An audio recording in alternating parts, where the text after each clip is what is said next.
Welcome back. Here we are. It's the three amigos, the Troisième Musketeers. Woohoo! August 14th, coming to the end of another month. Look at that. Oh man, next week's gonna be the 20th. It's moving quick. Moving quick. Today, yesterday was our company anniversary. We'll talk about that later. But Art was away for a couple days. He might talk to us about that. Not much going on in the copier industry, if I remember correctly. I didn't see too much go across my radar. Anything with you, Art? 2 weeks before that last 2 weeks of August, over the years has been like the first 2 weeks of the year after first 2 weeks after Christmas. Really? Yeah, not much What is going that? on. To boot, I was not able to do any updates for a couple days. Um, so I'll go through it. I don't think there's that much here. But we have some interesting other items to chat about today. Excellent. All right, let's see what we got. I guess one of the biggest ones is of the week is with Twain and ECS. So I think there's no better Yes. person than Kevin to inform our readers what the hell is this about. This seems Yeah, really Kevin, cool. regale us. Who, It does sound cool. It was a nice press release. who's reading this video? No, I guess people do read transcripts, right? Instead of watching the video. But yeah, let me AI explain. AI does AI? Yeah. transcripts. Oh, I know. Yeah, I mean, I got this thing hooked. Every YouTube that's ever presented in an 8-hour period gets downloaded into my LLM. Do you read it though? It reads it for you. I don't need to read it. Yeah. Exactly. Exactly. So when Art said for our people reading this, and I was wondering who would read it, but I guess some Oh, people Good would. point. okay. Yeah, All right. you got a great Yeah, yeah, point. yeah. See, you got to Yeah, be. good point. I take everything very literally, Art. So you got to be. Uh, Yeah, I'm slow, so you got to be very deliberate with me. got it. For All right. everybody who's going to Yeah. view this, There you go. we're going to introduce Kevin to tell us more about the update from Twain and ECS. Okay. Beautiful. Well. First of all, it's not ECS. It's Stromalio Consulting. So Oh, there's an alliance between Stromalio Consulting, who does organize and host the ECS conference, Executive Connection Summit, for the last 15 years. Last year I attended for the first time. So it is the same people, but technically it's Stromalio Consulting. But there's a press release, and we've announced an alliance with the Twain Working Group. It's a little bit different for both organizations. So for those of you who don't know, Stromalio Consulting and the ECS and the consortium. So if you hear these terms, it's a similar group of people. It means the ECS is the event.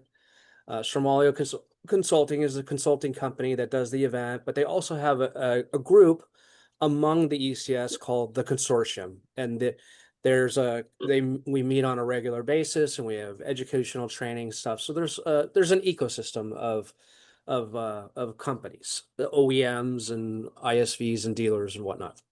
So Twain has always been an open source nonprofit organization. So we've been developing open source specifications for a long time, and companies like Xerox and Toshiba and Sharp and Fujitsu and Ricoh and all the MFP manufacturers, probably all of them, and then the document scanner companies take our specification and they've made commercial applications around it, and they make the Twain driver and they bundle it with their scanners and stuff. So we've done that for a long time. So people have commercialized Twain on their own, and so we announced an alliance with them. So Somalio Consulting and that group, I think it's going to be called the Interoperability Working Group. It's going to be a group that they organize, and they're going to have people come into it. I'm not exactly sure exactly all the details of it, but the point is this group will start creating this thing called WALM, and WALM, WALM, and it's an acronym for Workplace Asset Lifecycle Management. And it'll probably be a server of some sort that can collect data from copy machines, from scanning devices, and robots to begin with. So it'll be a new data source. WALM will be a new data source that you could use for different kinds of applications. Now, WALM is not going to compete with other applications. It will be a data source for other applications like ERP systems and field service applications and observability platforms and ticketing systems. So WALM will be an additional data source. So for example, maybe there's a field service application today and you're managing and you're fixing a copy machine and you're fixing EV chargers and you're fixing these subset of devices. Imagine you want to now also fix robots. So WALM could be a data platform that collects robot data and then it feeds it into these other systems. So it's not going to have all kinds of interfaces. You might not see, WALM's not going to be probably a commercial application, but it'll be something you could probably license that makes your technology better. So there's a commercial aspect that they will do, and they will give feedback to Twain that will then create technologies that they will use inside of WALM, and then it will be available for the general public. Because as I said, we create open source specifications. So they will use it first. They will integrate it into devices and software applications. So that's the relationship. There you have a commercial thing that they're going to build with their ecosystem, and we're going to get the feedback loop. That's the thing. They're responsible for going to market and productizing it. Twain doesn't do any of that because we don't commercialize or make final product. Never have, probably never will. We are Switzerland, but they want to help us with feedback because Stromalio Consulting and the consortium and the ECS community, they have a lot of existing install base and they have a lot of customers and they can provide a lot of feedback. So that's where this is really valuable, and it helps both organizations. It will make Twain better because we have access to more customers and feedback. And then we can create the technology and the interoperability. And then we had a meeting earlier this week about PQC that Kevin was part of. So we talked about post-quantum cryptography for this. So we will provide a technology platform that they can use for their thing. So that's a long-winded way of saying it's an alliance and we're excited about it. I think both organizations, and we will go to the kind of the culmination of this is that we're going to go to our conference in November, the Twain Converge conference on November 11th and 12th, and we will be showing the first iteration of WALM and how this works with all these different companies that I mentioned, ERP companies and field service companies, and observing different things and how dealers might use WALM. We will be talking and introducing that. That's only a couple months away. So in November, we will be showing it at Twain Converge. But then ECS is going to be their 16th year in Scottsdale. I think it's February 28th through March 2nd, then golf on the 3rd. Then we will have, at that time, I hope, that we will have commercial announcements, meaning that these companies will announce that we're going to have solutions that use WALM. So that's kind of, some things are subject to change. So if people are watching this video in 2 weeks, we might change. But that's the plan for now, is that we want to work together.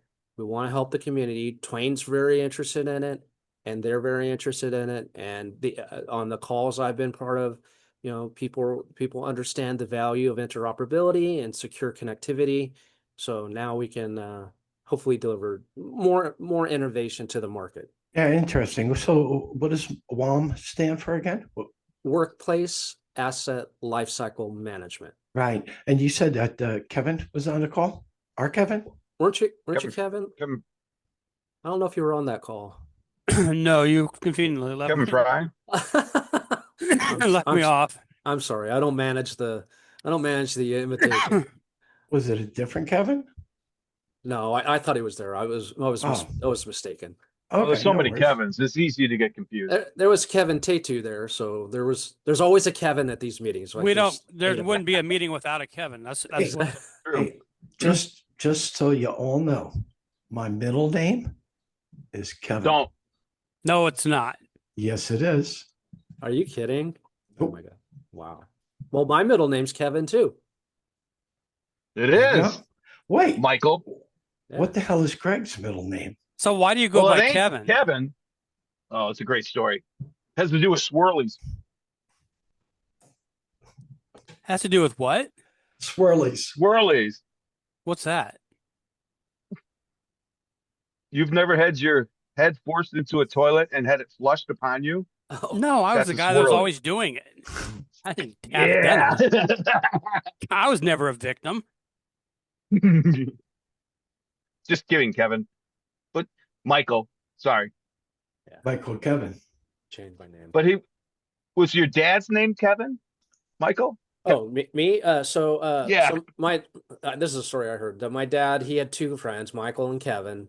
So my mom and dad Oh, debated, is it Michael or Kevin? I don't know how they arrived on this, but they just started calling me Kevin when I was young, and then when in grades, in first grade when they say they're doing roll call, they don't know your name. I was too shy to speak up and say, my name's Kevin, so I just went by Michael, and that's all she wrote. But my parents always call me Kevin. I don't know why. It was before all right. DNA test.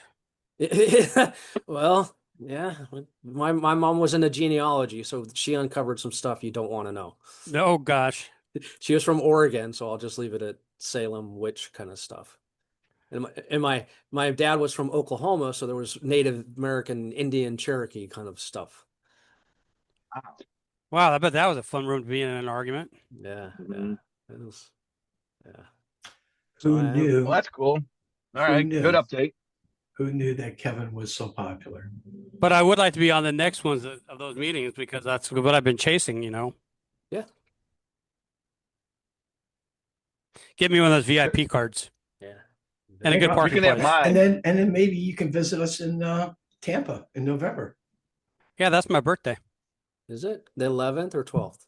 11th. Do you Okay. play golf? I did until my shoulder fell out. Oh, You must now drink don't play. bourbon. You don't play golf now. No, but I can Because still we, drive a we golf could cart. just sit there, drink bourbon, and Can throw try. balls. Oh, I can yeah. drive a golf cart. We need those too. We're doing golf on the 13th, November 13th, for City of Hope cancer research. Well, I'm sure Well, I can still attend in presence. I just won't be able to, That's- lay down a 4 handicap. So we can have a good crew at this meeting in Tampa. I think so. It's shaping up. Well, that's good. That's good. what else you got, Art? So what else do I have? Well, that was probably one of the biggest press releases of the week. I'm just going to roll through them right now. This popped up thanks to Greg, and it's one of our cricket sponsors. We're actually having a assessment group webinar on August 20th, which is next week. Yep. Very So, interesting. Greg, maybe you can speak a little bit to that. I can. It's the Ascension Group, one of the Continuum members, right? One of our affiliates. They're into the AI / embodied AI sector of our industry, right? So what it means to us is they're putting together, and it's the wrong word, but I'm going to use it, applications that'll reside on the AMR at some point and do stuff, right? Like we've got with the HR LLM out in South Africa. So they're working on that, and they are also working on interoperability, but everything from chain of custody for activities that a robot might do during the day, and that's kind of one of their projects. And then they also though have a real interesting angle with, if you guys remember, Vito, very important top. What's it stand for again? Art, very important top. Very Something. important top officer. Right. Okay. They know the guy who wrote the book pretty well, so they're working together to try and pull a program to in advanced sales training, be at enterprise level, strategic selling, stuff like that, but based on Vito. And then I think all of Xerox went through Vito at one point. Then there old school stuff with Sandler, but we're looking forward to that. So on the 20th, we're going to introduce the Ascension Group to the public and to our members, and what they're going to do in the next, I don't know, 24 months through the continuum. It's kind of, I Sweet. know it's kind of ambiguous because it is, right? It's artificial intelligence and robots, put it to you that way. And, based on what the last year was like, we'll be talking about this issue a lot more this time next year. Yeah, I can Pretty see crazy it. stuff. What time on the 20th? And that's going to be East Coast time, right? I think it's 1 o'clock. Yeah. Okay. All right. And that'll probably run what, 30, 40? It's 45 minutes plus 15 for questions. So Got it. figure an hour. Yeah. Got it. So I guess I got to get this video out on Monday. Yay! That'd Yay! be good. Let's see what else is in the nude. In the nude news. Get your mind out of the gutter. Yeah, I guess so, right? Just print production news. Canon had debuts its VarioPress IV7 at Think Ahead 2026. Actually, the notes goes on to state that they actually attracted 500 production inkjet customers and industry leaders. So Oh, industry okay. at Think Ahead 2026, yeah. And it was held in my favorite place, Boca Raton, Florida. But not this time of year is Boca Raton my favorite place. So basically, it was focused on production, inkjet, education, technology, networking, and business growth. So I'm sure there was a lot of consultants there, along with clients who were interested. The VarioPress is one of those engines that came over from the acquisition of OSE many years I'll ago. say. Yeah. Right. So again, this is an inkjet sheet fed press, which is pretty unique. Wish I knew more about it, but from what I understand, it's got incredible speed, and the cost per page is extremely low for color. Does that say production, like real production, or 120 ppms? Well, they're calling it a sheet-fed inkjet press.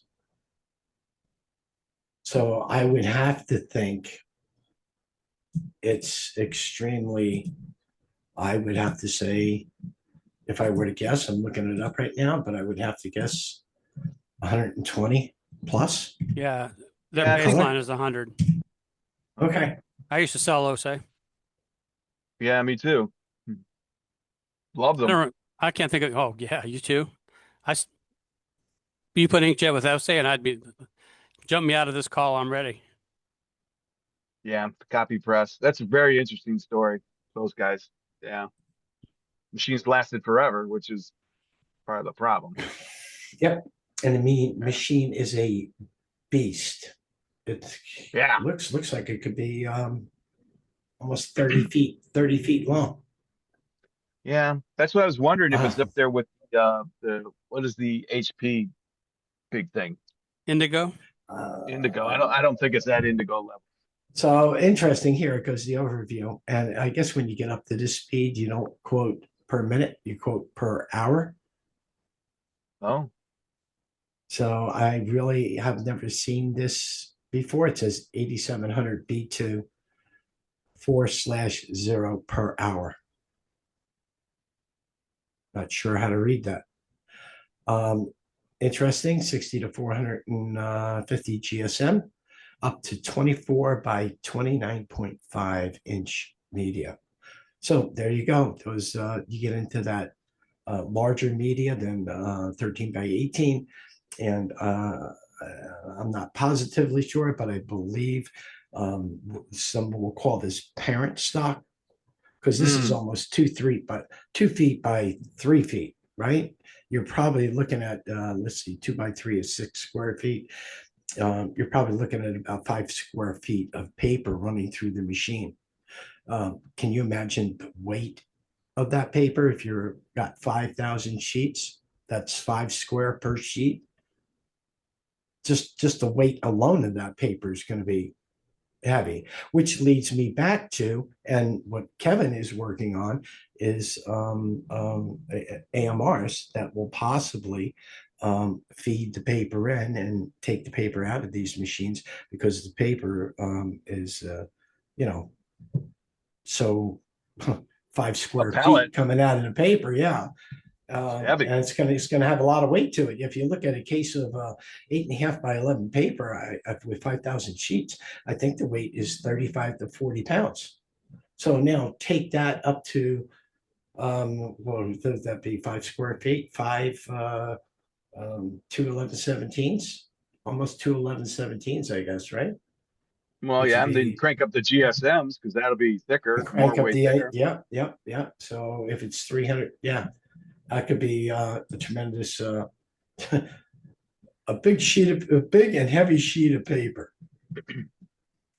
So that was one. Like I said, we don't have a lot today. Hey, Art, you mentioned our project. So could I just get 30 seconds here? So we do have a project for 30 robotics. seconds. So we have a project for robotics and production print. So like you said, the print machine, like HP, if you go research them, HP has a agreement or some kind of partnership with Movie Joe, where the HP Indigo machine says, I need paper. It dispatches, go picks the paper, and then drives the paper into the machine. The machine says, the robot says, you're ready, and then it goes. So we're creating an open version of that same thing, interoperability between AMRs and production print equipment. So there, if you Google it, the Imaging Channel published a blog from us last month about this. 30 seconds, Kevin, Greg. Yep. this is absolutely Excellent. amazing. What's that? Everything that's gone on within the last 2 years with the Are you Twain kidding me? since you Oh, met yeah. me, since they met me. Yeah. Well, it's all you. It's all you. Yeah. Yeah. Exactly. Just It's had to true. tip the hat. It's true. Well, You- it's great. It's Art, fantastic. I love seeing this stuff. It is really, actually, that's a good point. Art, I'm glad you mentioned that. I was just busting your chops there, Kev. But you're right. I mean, I only heard of Twain from, the scanner thing and Yeah, the photograph thingamajigger, right? Because Kodak used Twain and so that's all I knew about Twain, that's all I needed to know back in the Eh, day, right?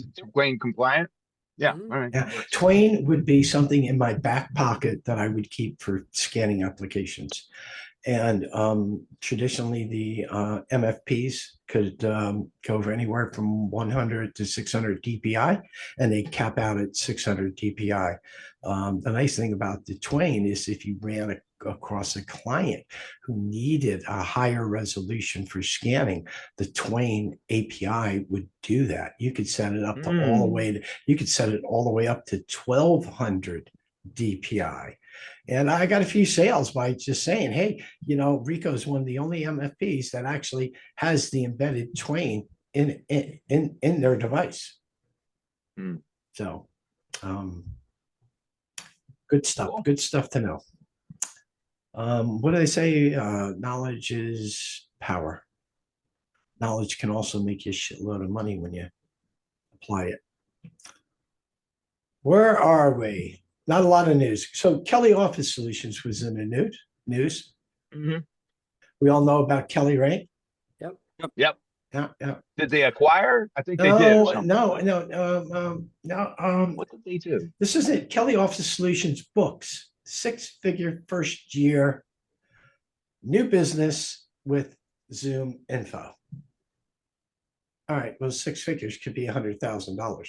I didn't read this whole press release, but it says 75-year-old office tech company, Kelly Office, is working with ZoomInfo for driving net new business. I elaborated a little bit on that.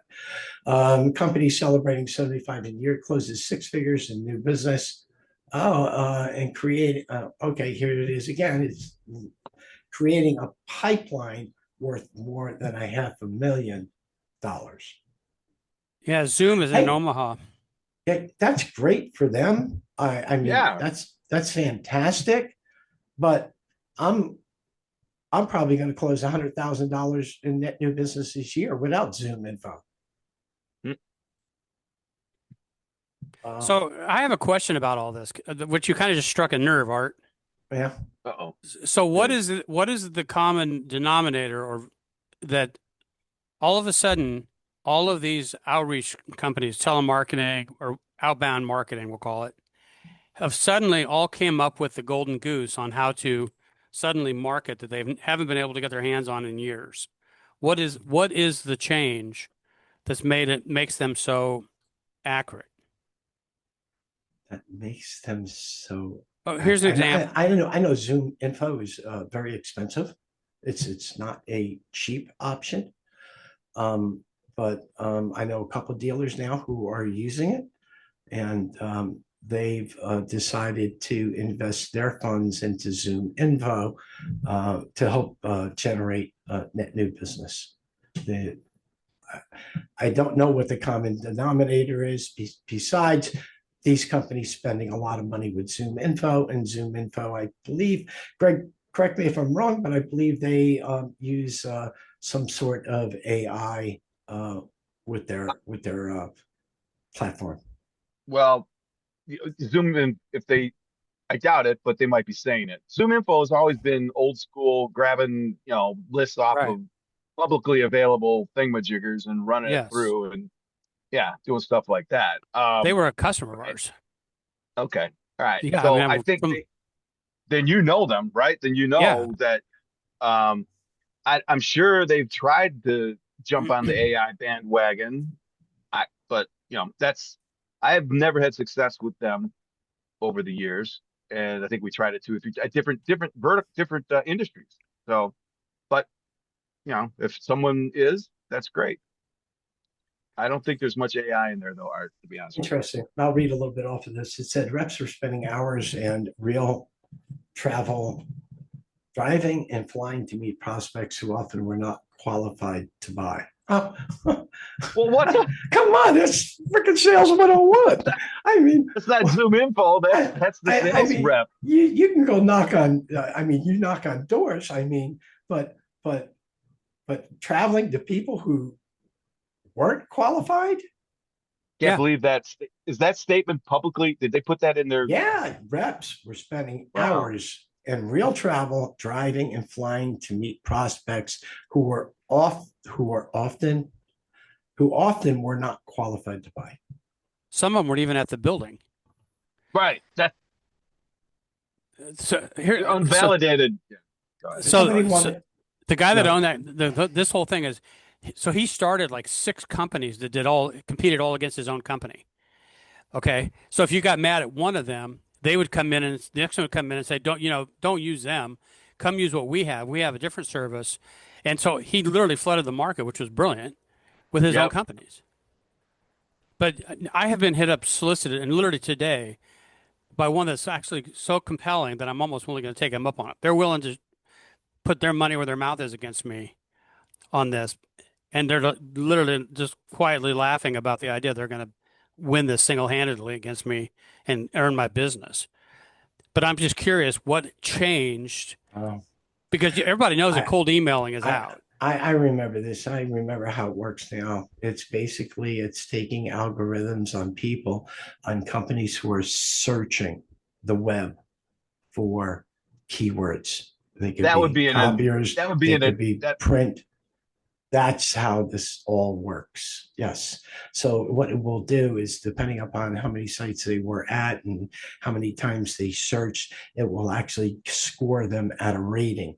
And then scoring them at the rating would signify, the higher the score, the more of an intent there was to make a purchase in X amount of time. That's how their program works. I actually remember speaking to a dealer in Virginia about this as well.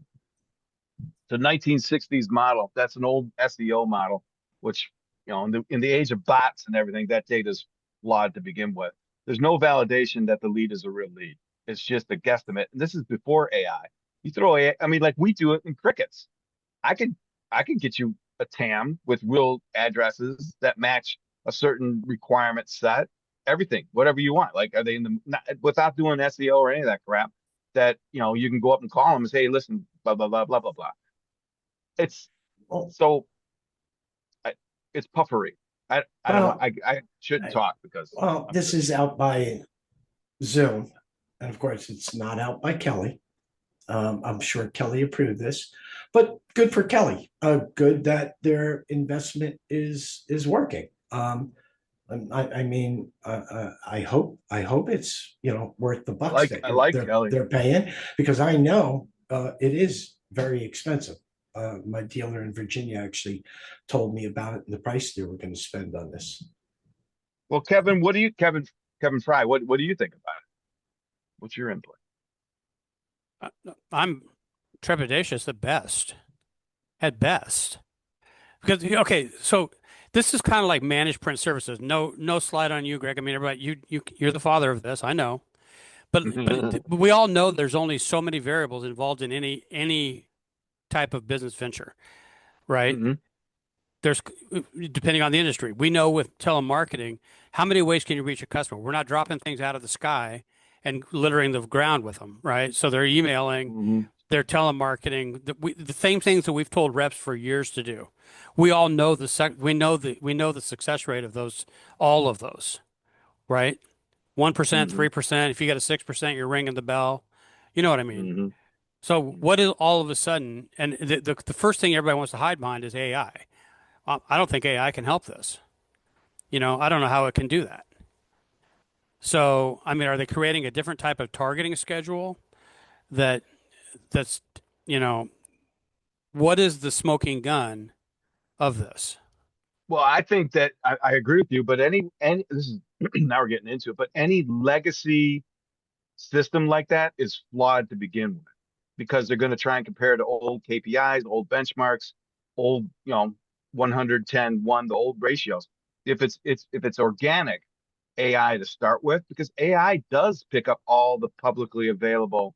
I mean, it can go out there and get publicly available data, which I think Zoom built its whole model on, right? You can get this stuff. It's just massive amounts of data from the U.S. government. You got to be able to distill it, and no dealer is going to be able to do that. So if you come to you and say, hey, listen, you go to a dealer, and instead of the yellow pages, you're looking at 3,000 companies that match your criteria in a 12-mile radius of your location. That looks impressive because you couldn't do it as a dealer. No one could go out there and distill that. So those look great. And then you throw that at your reps. You pay whatever it was, $1,500 a month or whatever to keep getting those. You're in the model. But there was never any validation. You remember the guys used to say we used to call, they would call every single lead and validate that the telephone worked. That was a selling thing.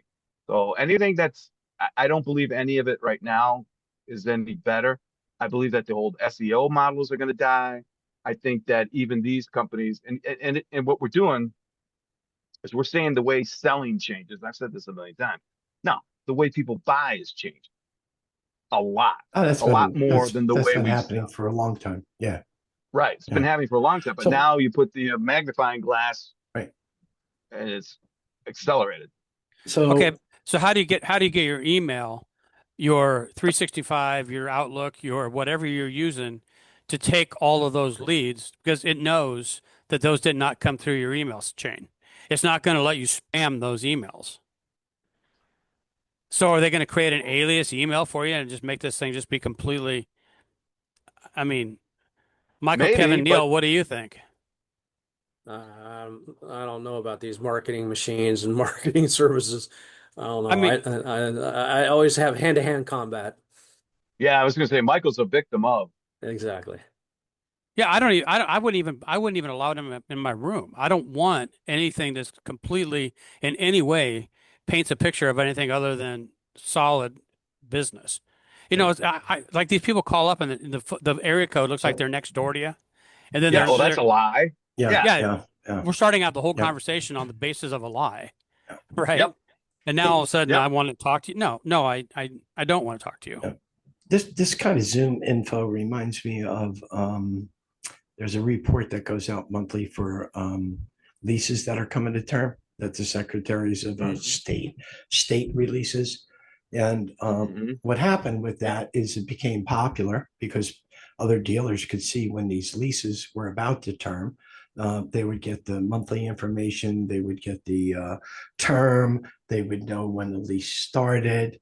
Maybe not sure when the lease ended, but at least on a lease there was always that trigger on this. And what happened is every dealer started to subscribe to this service. Well, it made the calling impossible because every salesperson was using this information, and And leading with it. and leading with it, and decision makers were getting inundated with these types of calls. I see the same thing happening with Zoom info. Absolutely. Same thing will happen.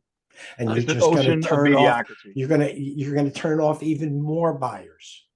And Right. I'll give you an example on when I buy a domain through my domain thing, I know they're selling my data because the second I buy it, everybody's calling me for Boom. SEO and websites, right? Like crazy. Yep. Oh, yeah. So they give me a cheap deal on the hosting, but I pay for it because I get spammed. So Right. Well, yeah. It's yeah, the we Google have model. that happening every Yeah. day. Every day we're crickets. I'm getting emails of, how did they get my email address? Was it LinkedIn?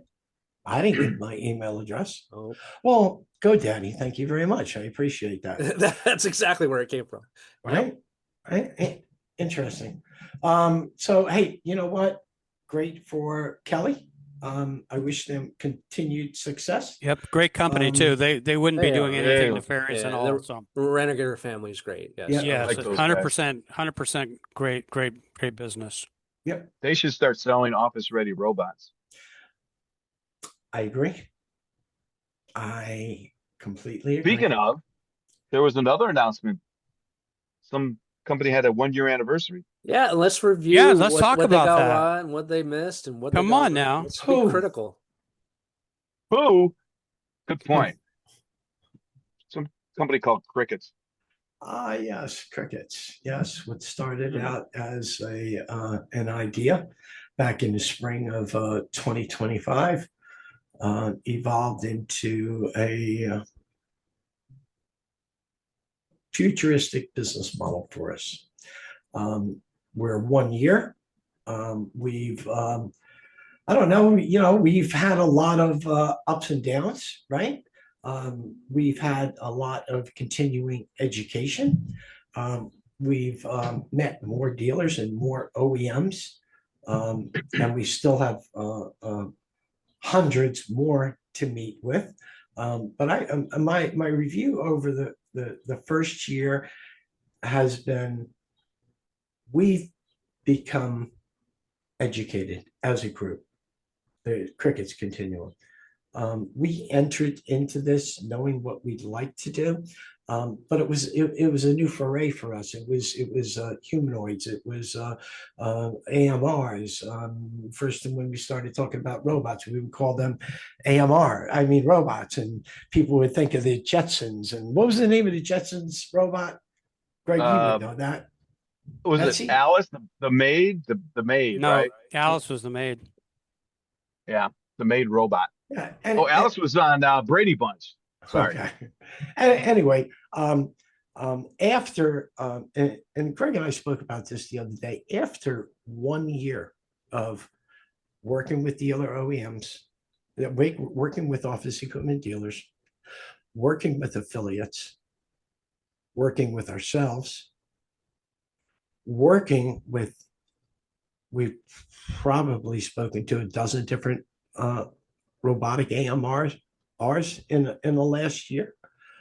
At least.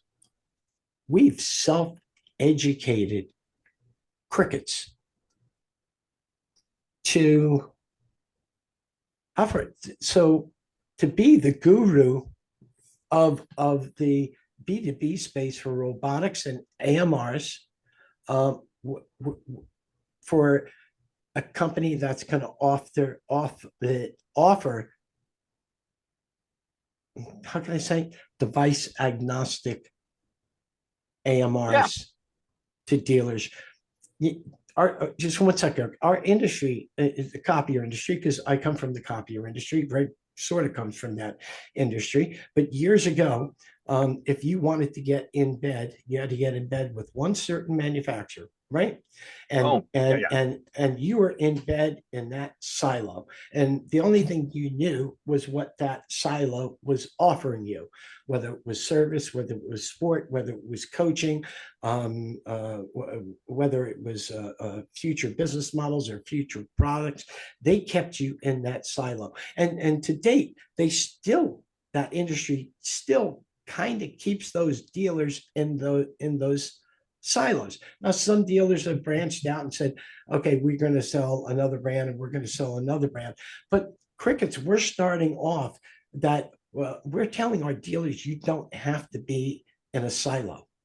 You can pick the best of OEM number one, OEM number two, and OEM number three. Maybe OEM number one doesn't match up to floor cleaning. Maybe OEM two doesn't work up to warehouse bots. Maybe three, they specialize in Jansen, but they may not be good in B2B delivery bots. So we've amassed a tremendous amount of information where we can identify dealers on what may be the best silo for them, or the best bots on the vertical markets that they would like to attack in their geo space. And coupled with that, give them a model to follow for a revenue tail that could last years and years. There's my 5 minutes on our last year. So Very well. Now who's next? Michael Kevin is next. Okay, I'll be brief on this too. So I think you're right, or I agree 100% that first of all, it's Rosie the robot that was the Jetsons robot name. There it is. Thank you. You've got fast fingers. Good Rosie job. the robot Thank you. name. That was the most important information I can. I was thinking Ginger, but that's Gilligan's Island and something totally different. No, you could only think, all you can think of is Ginger. Everybody's that's right. Ginger. I love a good redhead. But anyway.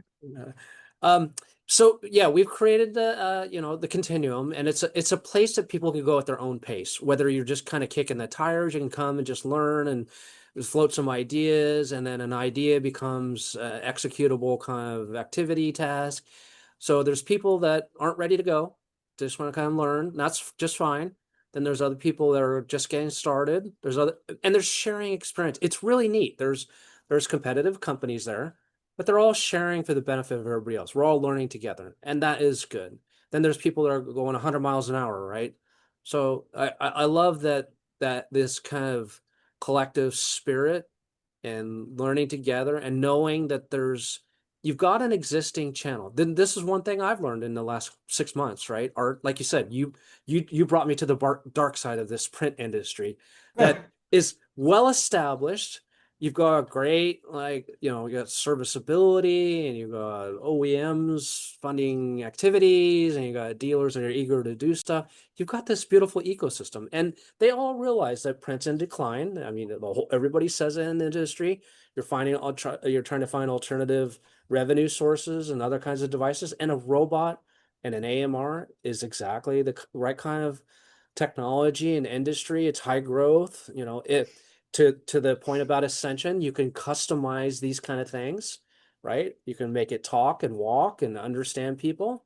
So there's all kinds of great opportunities. So I just think the opportunity to go at this pace, that wherever speed you're ready, we've got it. And then to Art's point, and then Greg, I'll let you go, is that you could pick and choose, right? We're at a time where the OEMs, they can't dictate to this anymore. We have freedom of choice. We have freedom of choice of the hardware, software, and this term, best of breed. It means I can pick this EMR and this AMR, ERP. I could put these different things together. It's not that hard. So this is basically giving creative people a business opportunity, a technical opportunity to do something very special. Yay. That's very nice. Okay. And I'm glad you said that, because, and this is the only time I'm going to do it this year. I'll probably do it again next year. That was great. Art's right. If Art is Switzerland in this whole thing, I'm the Department of War, because we are now at a point where we're moving from impulse to just warp one. In the last 2 weeks, the Continuum has established relationships with not small concerns. These are global folks who aren't looking for one or two. They're looking for a national blanket. We're going to make that move. We're not going to forget. We're not going to leave anyone behind. Everyone can get in on this. So there's your hippie feel-good thing. But that's the way it is, really. We really want that. But so I haven't told you guys this. One of the goals we should set that we are setting for the Continuum is the day that our dealers get more than 50% of their revenue from robots. That's what I'm aiming for. Because the way I look at things, you're right. It's a greenfield. These OEMs, they know what they want to do. They want to grow, but they don't really know how. They are not what Ricoh was or Canon was or Xerox was. There's not a top-down hierarchical structure. It's pretty freaking wide open. And our model over it, and today it happened 3 times, yesterday it happened twice, the day before, over and over, our model is the one they need. The stuff that we take for granted, the stuff that we do every single day, is brand new to these guys. It's like speaking Latin at first, then we get into French, then finally we get the English. And when they get it, it goes off. And they want to get involved with this. They want to talk to our dealers. They want to talk to everyone because they see this channel as a huge, huge opportunity, but it's a pivot point, right? We're everywhere. We're in every vertical. I say this all the time. We're every vertical, sled account, geo, any business that has a photocopier or a printer has a relationship with one of our people. All right, that's set. The OEMs love it. The robotic OEMs love it. But I don't know if you guys realize that in the last well, I'm sure you do, 3 or 4 weeks, or maybe the last month and a half, we've got people in the field selling these things.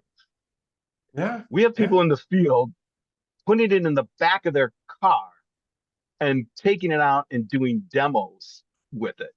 Like 1980s style. 1978. There you go. Right. And here's another thing that's happening. So everything, all of our stuff from a year ago, all of our, is just going to work completely and totally validated with 100%. We were on the right track. No, we're making it up as we go along. It's right. Because this is what it is. It's all about what's the customer interface? How is this working in the field? People are excited to talk, people by prospects, customers, whatever you want to call them. They're super excited to talk about robots, not expiration dates, not how many images a month.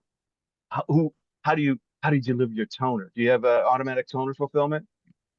No. Look at this thing. It cleans your floors. It does all that all on your own. Oh, and people like it and like it a lot. Songs. Let's sing songs. They like it or not. Here's the other thing. They like it enough to buy it.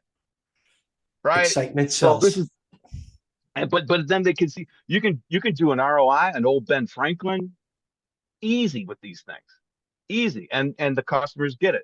And right now, no one else is doing this. I mean, you've got all these OEMs that are trying to get their products into the market, and you've got one rep in the whole country, right, trying to shove it down distribution. No one's got the last mile. We have the last mile. That's been proven over and over again. So, yeah, this year was great. I think the next 12 months are going to be they will be 10 times better. We're going to start seeing competition. We're going to start seeing people come out of the woodwork saying, yeah, we've been doing robots for 20 years. Okay, sure. We're going to see people who are all of a sudden experts after 20 days in the field. That's what talking about you, Art. We were talking the other day. The stuff we do just daily. Our knowledge base is humongous. Yep. Humongous when it comes to and yeah, we're putting it all in the LLM. We're using AI, but we're 20x our productivity versus without it. It's like, man, we're not just talking it, we're living it. So it's good stuff. Looking very much forward to this time next year. I would agree with that. And I have, as being the outsider to this whole thing, let me be the first one to. Oh, thank you. My introduction to this whole thing was right in the beginning. Art sent me an email that was so cryptic that I thought the guy had lost his mind. I literally had no idea what he was talking. I had literally thought, "Oh my God!" In fact, I didn't even reply to him because I was like, "I don't know that I was supposed to get that. I'm not even sure." So I thought, I'll just let the guy have a moment, and maybe he'll rebound and get back on track again. So. And Art, I have another question for you. Sure. How far are we celebrating your distance from your stroke? Oh, geez. I remember I had it written down, and I was going to email you on that date that you had originally said, and then I don't know if I ever did or didn't, but I had put it down because that was COVID was in 2020. That March, April timeframe. I believe 2021, I believe May in 2021, the first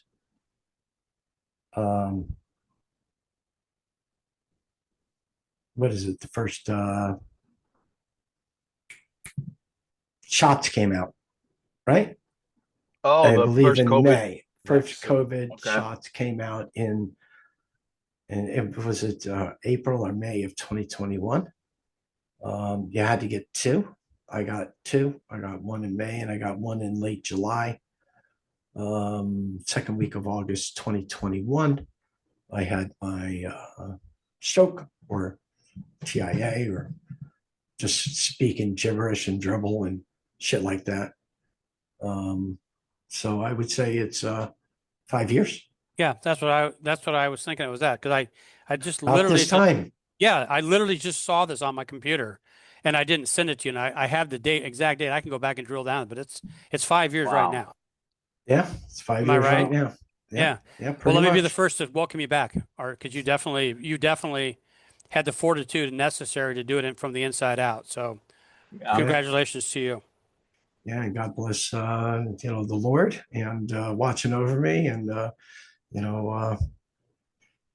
my wife, right? My wife keeping me focused and visiting me every day. And I say at the time it was like 64 years of indulgence probably led me up to that point. But I also tend to think that maybe those shots put me over the edge. So I appreciate that.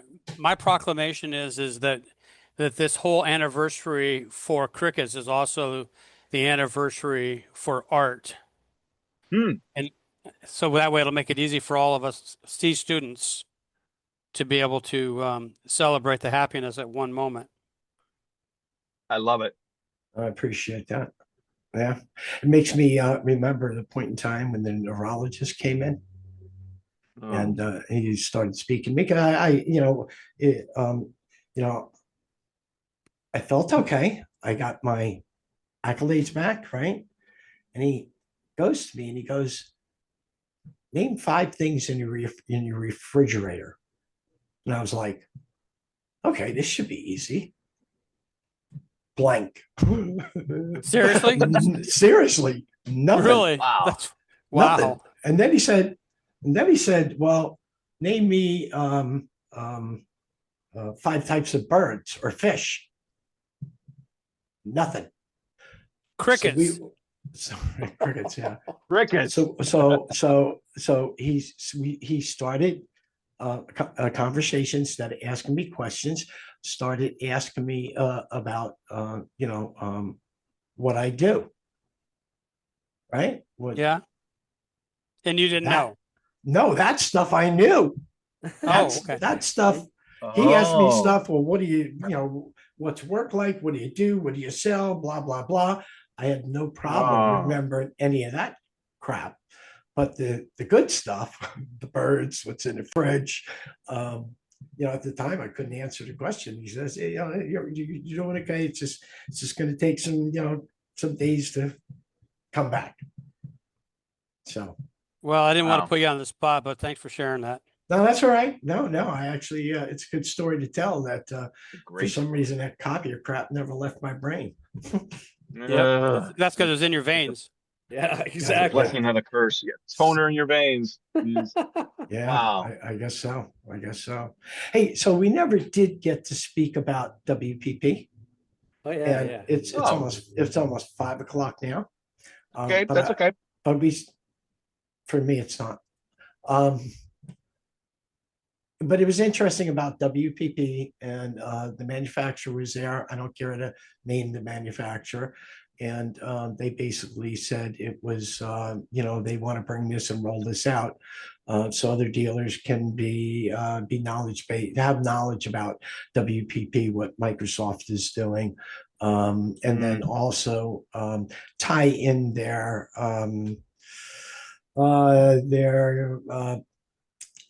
serverless printing solution. Okay. Well, they tried to tie in WPP with the serverless printing solution, which they Okay. shouldn't have done. But I will. We had people at the meeting that were afraid that we were going to force information down our clients' accounts, right? Windows protected print mode, right? Yeah. And basically they had the lineups there, and they had the lineup about July 2020, 2027, when Windows is going to pull the trigger, right? But none of the reps have really heard about this or done any research on it. We've been talking about this on and off for the past 4 or 5 months, but it Easy. is true that this manufacturer is developing. Kevin, correct me if I'm wrong. The PSAs, Yeah. they're right, but Right. they're only going back 7 years. They're not going to develop the PSAs for anything that's Well, I'm older. surprised they're going that far back even. Well, It I've does heard sound like wow. I've heard HP said was going 3. okay, all right. That's HP. So anyway, it comes out that when you get your computer right now, you have the ability to toggle. WPP is going to be toggled on, but you have the ability to toggle it off right now, right? Oh, But in right now. July of 2027, that toggle may not be there, right? And a lot of our reps thought, we're gonna be the rep that goes in and is throwing hand grenades at the client, saying you've got to upgrade because this is going to happen, and you're going to be without your print drivers, or if you have the older machines. They didn't understand anything. In most cases, Windows probably is going to kick the can down the road again, right? But what they didn't understand, like, what does UFO stand for, right? People argue back and forth about UFOs. What's a UFO? Well, Yeah. a UFO is unidentified flying object. So WPP is similar. It's Windows, right? Print. Printer production, right? Windows print protection, right? And and you've got to explain this to your clients. Is there's a reason Windows came out with this. It's security format. It's all about security. Don't you think that's the only talk I want to have with my clients. Is I just want to tell them at some point in time that 9-year-old machine may not work. Oh, yeah. And that's what the sales staff was objecting to, that particular value prop, that statement, which I can see. The May. sounds like they were trying to leverage it. Right. They felt the manufacturer was trying to leverage it, but from everything that we've spoken about, I don't think that I think the manufacturer was trying to say, well, a great solution would be the serverless print. Well, that wouldn't happen for all your clients, because basically serverless print is only going to help clients that have a print server. If they don't have a print server, they're not going to need the what they call cloud printing or serverless print. Right. But a few of them were jumping out of their butts thinking like, oh no, we don't want to talk to the customer about this at all. And I'm going, this is a great thing to talk to your clients about, because if you're not doing it, your competition is going to talk about it. Then who's going to be the guru of knowledge? Right. And you want to pick up that phone one day when your customer says, why don't my printers work? And why didn't you tell me that 6 months ago? Well, if that could be the point this time next year, if they do flip a switch.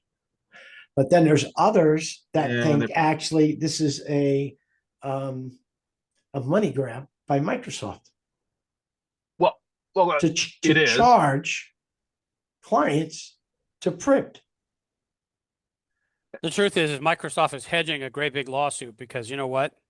with the way that the intellectual property arena is playing and the Mm-hmm. importance of all this stuff that's going on. Could just imagine if they all just decided to unifiedly just point directly at Microsoft and say, there's no way we have an out because the top of the chart that we subscribe to has a liability in it. And everybody goes right after Microsoft, and Microsoft's hanging out there. So Microsoft is just getting rid of the legalese of the whole issue. And I'm not a Microsoft fan, but I'm going to give them credit. This is an important move. It's a bold move. And don't think they're not just doing it and having to spend some money to do it, because they are. But somebody needs to take the lead and be the grown up in the room on some of this stuff. So I don't know.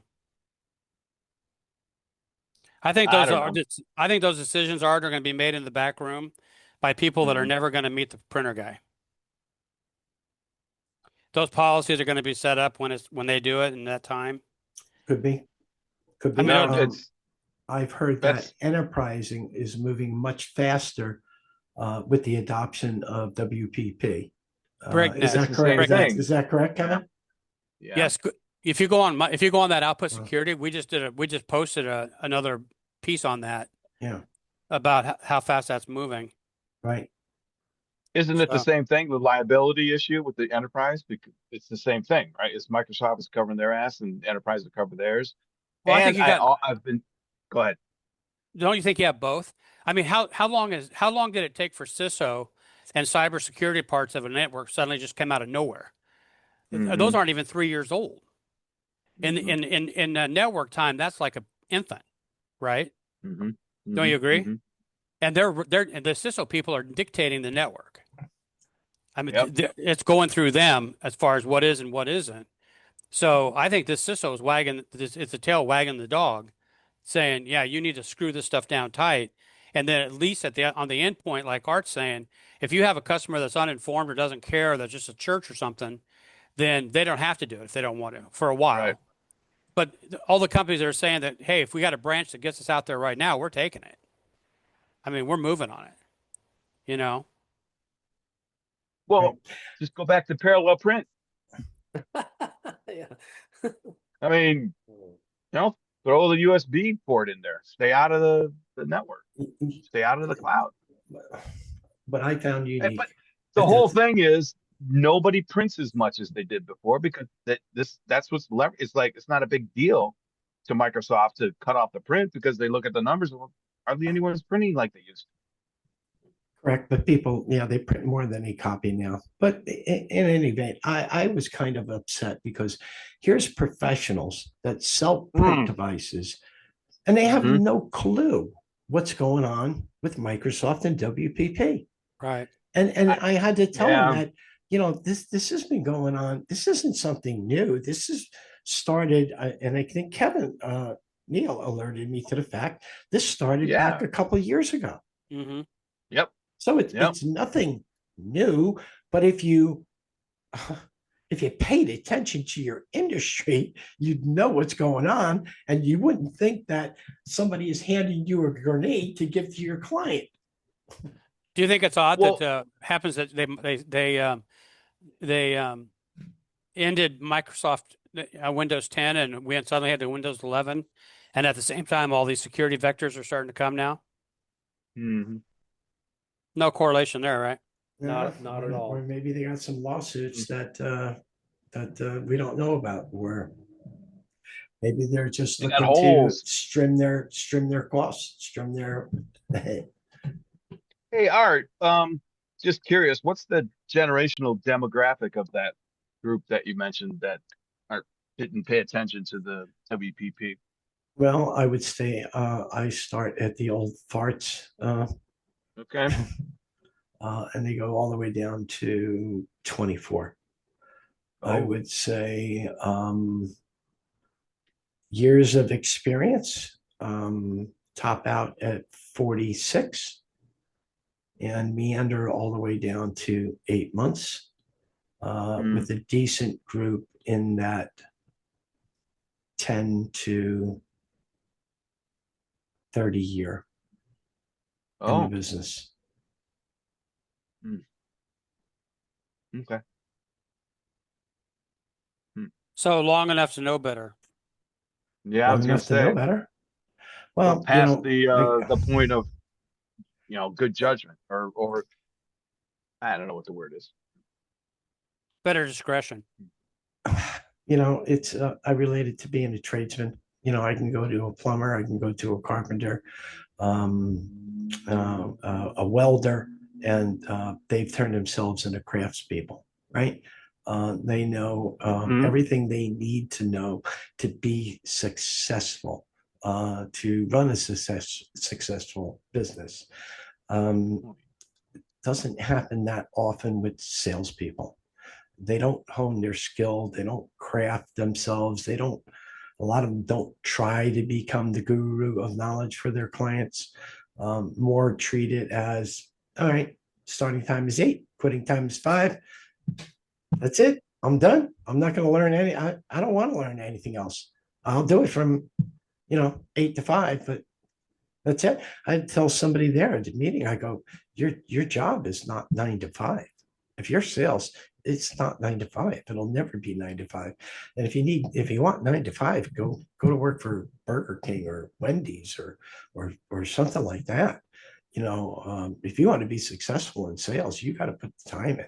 And the time could be any time. It could be weekends. It could be early in the morning. It could be late in the evening. I understand you're 20 something years old, but if you want to, solidify your future, you don't want to start 10 years later down the road. I mean, do you really know? Do you need to go here or go there or watch that game, right? How's that watching that game going to help the financial part of what you do? It's not. Preach. Yeah, but you got to go back to something, Art, as they get groomed into the industry of selling. They're also Mhm. groomed into being coin operated. Mhm.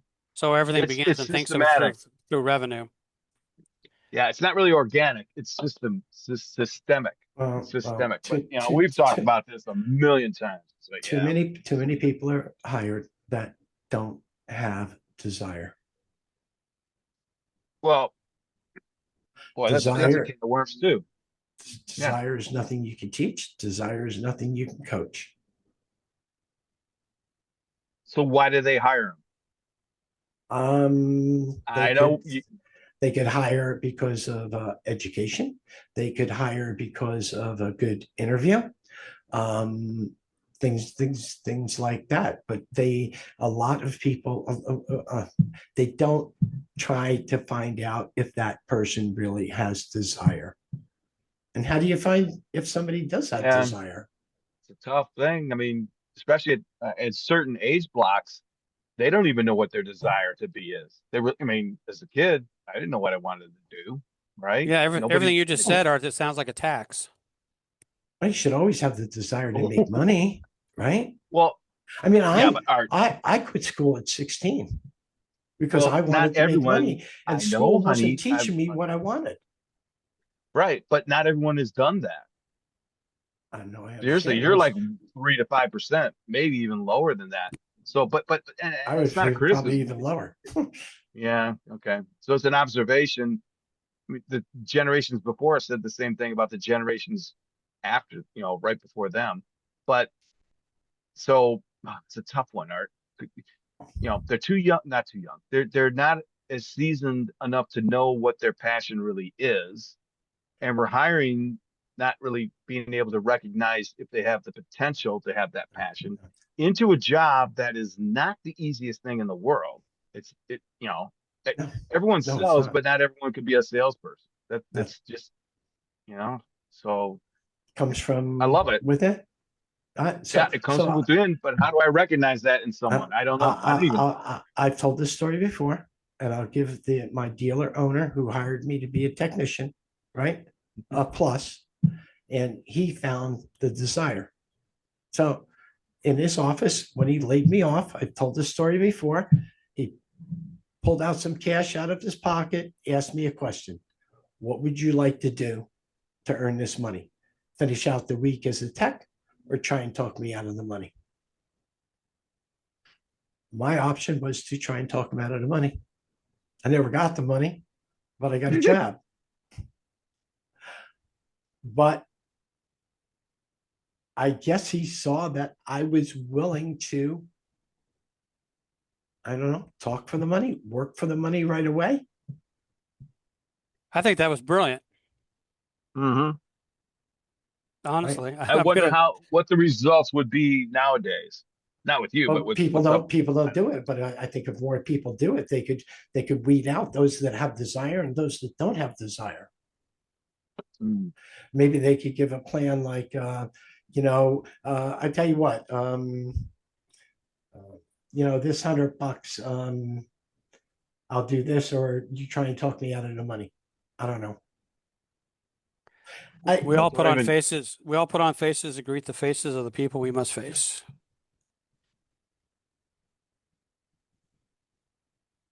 A plus B. Yeah, Divide that by pi squared, and all you'll be that. fine. There I you go. squared. Oh, I didn't even do that. Yeah. You're right. Great talk track this week. We're I quarter love it. after 5. Greg has a shot glass working with whatever he's got in it or had in it. Ahead this evening is Eagle Rare. I don't think you guys can see it, but that's okay. Eagle Rare. 10-year-old, excellent bourbon. Excellent. Finally, the price came down from $80, which is way too high for that, to just around 46. Adequate. Awesome.